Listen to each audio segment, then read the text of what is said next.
Good evening. Today's reading will be from Emma Goldman's speech, What is Patriotism? Written in 1908, and this was read or spoken in San Francisco, California. Men and women, what is patriotism? Is it the love of one's birthplace, the place of childhood recollections and hopes, dreams, and aspirations? Is it the place where, in childlike naivety, we would watch the passing clouds and wonder why we too could not float so swiftly? The place where we would count the myriad glittering stars, terror stricken lest one's and I should be piercing the very depths of our little souls? Is it the place where we would listen to the music of the birds and long to have wings to fly, even as they did to distant lands? Or is it the place where we would sit on mother's knee, enraptured by tales of great deeds and conquests? In short, is it love for the spot, every inch representing dear and precious recollections of a happy, joyous, and playful childhood? If that were patriotism, few American men of today would be called upon to be patriotic, since the place of play has been turned into factory, mill, and mine, while deepening sounds of machinery have replaced the music of the birds. No longer can we hear the tales of the great deeds, for the stories our mothers tell today are but those of sorrows, tears, and grief. What then is patriotism? Patriotism, sir, is the last resort of the scoundrels, said Dr. Samuel Johnson. Leo Tolstoy, the great anti-patriot of our time, defines patriotism as the principle that will justify the training of the wholesale murders, a trade that requires better equipment in the exercise of man-killing than the making of such necessities as shoes, clothing, and houses, a trade that guarantees better returns and greater glory than that of an honest working man. Indeed, conceit, arrogance, and egotism are the essentials of patriotism. Let me illustrate. Patriotism assumes that our globe is divided into little spots, each one surrounded by an iron gate.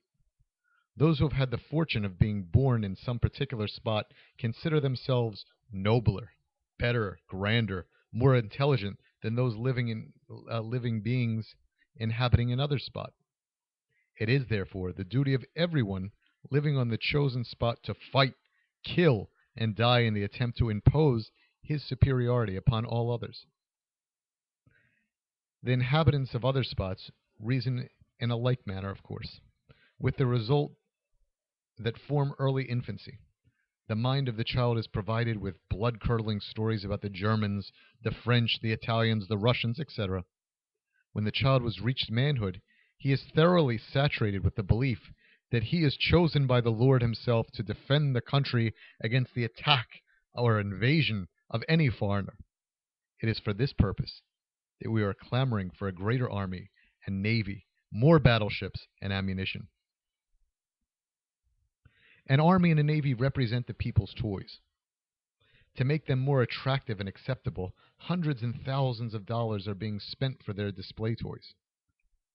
That was the purpose of the American government in equipping a fleet and sending it along the Pacific coast, that every American citizen should be made to feel the pride and glory of the United States. The city of San Francisco spent $100,000 for the entertainment of the fleet. Los Angeles, $60,000. Seattle and Tacoma, about $100,000. Yes, $260,000 were spent on fireworks, theater parties, and revelries, at a time when men, women, and children through the breadth and length of the country were starving in the streets, when thousands of unemployed were ready to sell their labor at any price. What could not have been accomplished with such an enormous sum?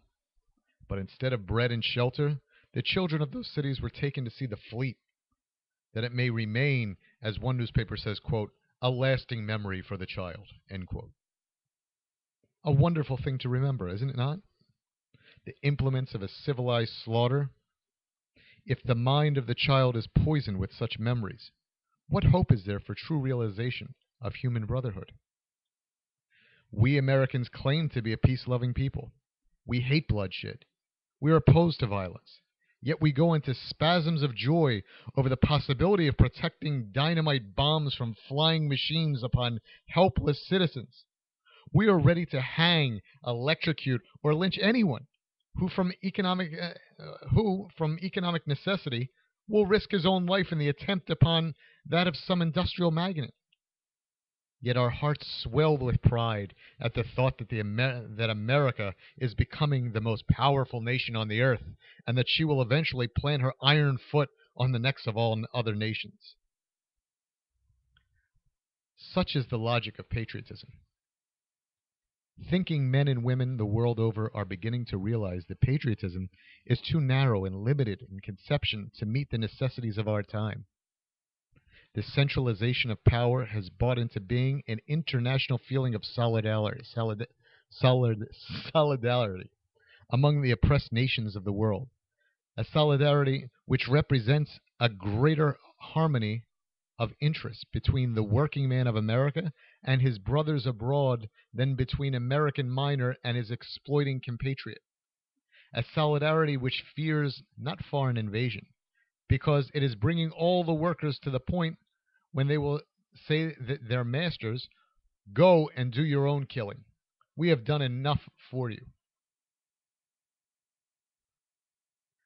The proletariat of Europe has realized the great force of that solidarity, and has, as a result, inaugurated a war against the patriotism and its bloody specter, militarism.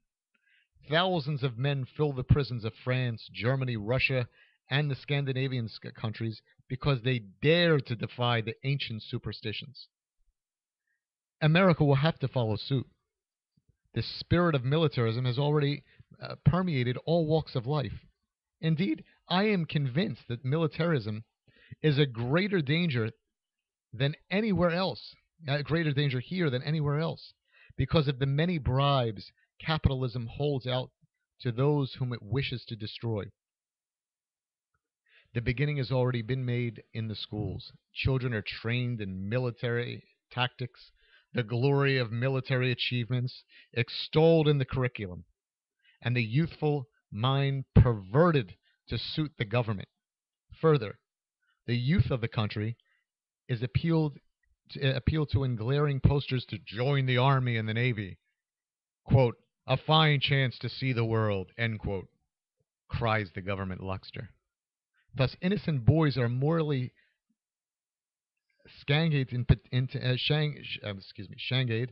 patriotism, and the military Moloch